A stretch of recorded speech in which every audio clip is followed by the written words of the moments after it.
Hello everyone, কেমন আছেন সবাই? নিশ্চয়ই খুব ভালো আছেন। আজকের ভিডিওটি একটু অন্যরকম হতে চলেছে। গত কয়েকদিন ধরে আমার একটু নিরামিষ আলুর দম এবং বাসন্তী পোলাও খাওয়ার ইচ্ছা হচ্ছিল। যেই ভাবনা সেই কাজ।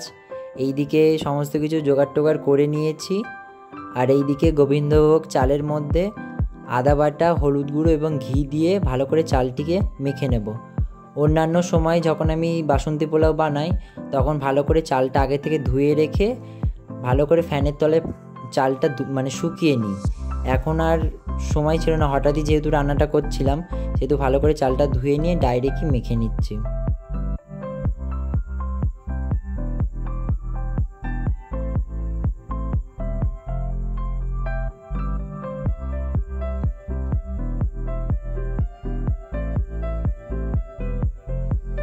এদিকে চালটা মাখা হয়ে গিয়েছে, আর কড়াইও বসিয়ে দিয়েছি। কড়াইতে এবার সাদা তেল এবং ঘি ভালো করে গরম করে নেব।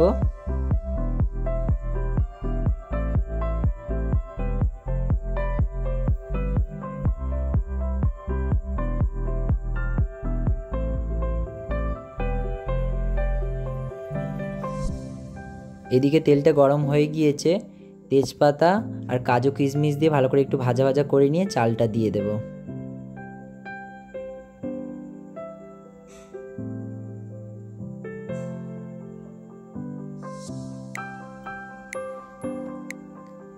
চালটা ভালো করে ভাজা ভাজা করে নিতে হবে, যেহেতু তাহলেই ভালো করে ঝরঝরে হবে। আর আমি একটা বাটি মেপে 1 বাটি চাল নিয়েছি। আর পোলাও করার নিয়ম হচ্ছে যতটা কোয়ান্টিটি চাল নেবেন তার চেয়ে ডবল কোয়ান্টিটি জল নিতে হবে। খুব সাধারণভাবে পোলাওটা করার চেষ্টা করেছি।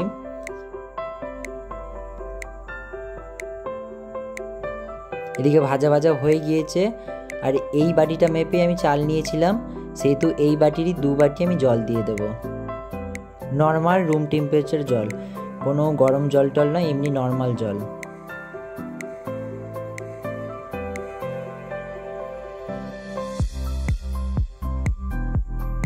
এবার একটু নুন দিয়ে দেবো, নুনটা আমি জল দেওয়ার পরেই দিই। এবার দিয়ে ভালো করে ঢাকা দিয়ে দেবো।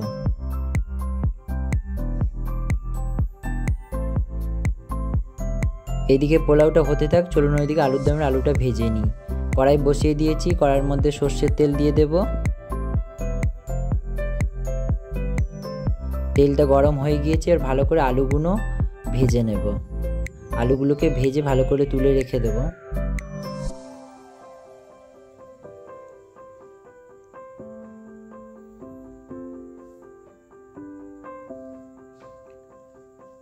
আমি একটুখানি বানিয়েছিলাম, দুজন খেতে পারবে এরকম বানিয়েছিলাম, যেহেতু আমাদের দুপুরবেলা রান্না হয়েছিল আর আমার হঠাৎই ইচ্ছা হয়েছে রান্না করার, সেহেতু আমি একটুখানি বানিয়েছিলাম, দুজন ভালোভাবে খেতে পারবে এরকম।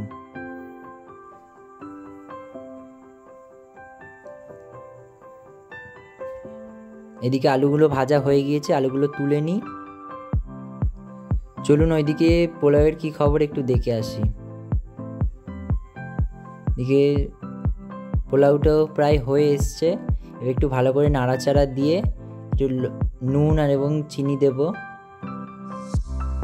যেহেতু বাসন্তী পোলাও সেহেতু মিষ্টি মিষ্টি ভালো লাগে, সেহেতু আমি চিনিটা একটু বেশি করেই দেবো। আমার মিষ্টি মিষ্টি ভালো লাগে, আর আলুর দমটা একটু ঝাল ঝাল করব। একটা পাকা লঙ্কা দিয়ে দিলাম। এদিকে পোলাওটা হয়ে গিয়েছে, ওইদিকে আলুর দমটা এবার করে নিই। ওই আলু ভাজার তেলেতেই তেজপাতা, শুকনো লঙ্কা ফোড়ন দিলাম।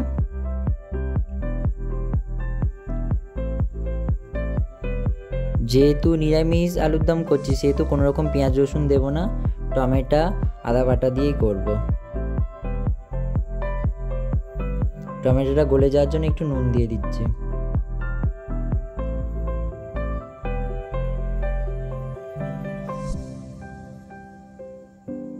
এবার আদা বাটা দিয়ে ভালো করে কষিয়ে নিতে হবে, যাতে কোনো রকম কাঁচা গন্ধ না থাকে। আর রেগুলার যেসব মশলা সেগুলো তো দিতেই হবে, লঙ্কার গুঁড়ো, হলুদ গুঁড়ো। একটু জল দিয়ে দিই।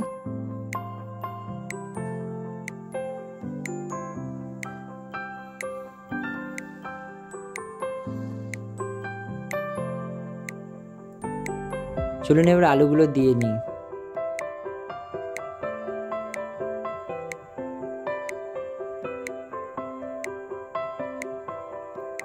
আলুগুলো দিয়ে ভালো করে কষিয়ে নেব অনেকক্ষণ ধরে।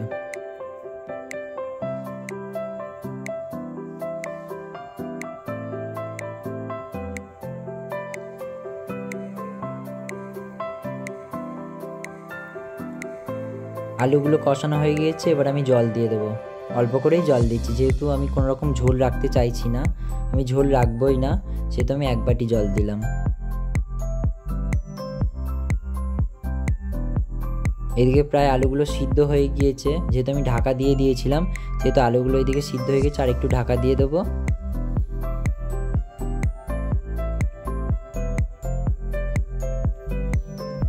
এবার ফাইনাল টাচ গরম মশলা দিয়ে শেষ করব।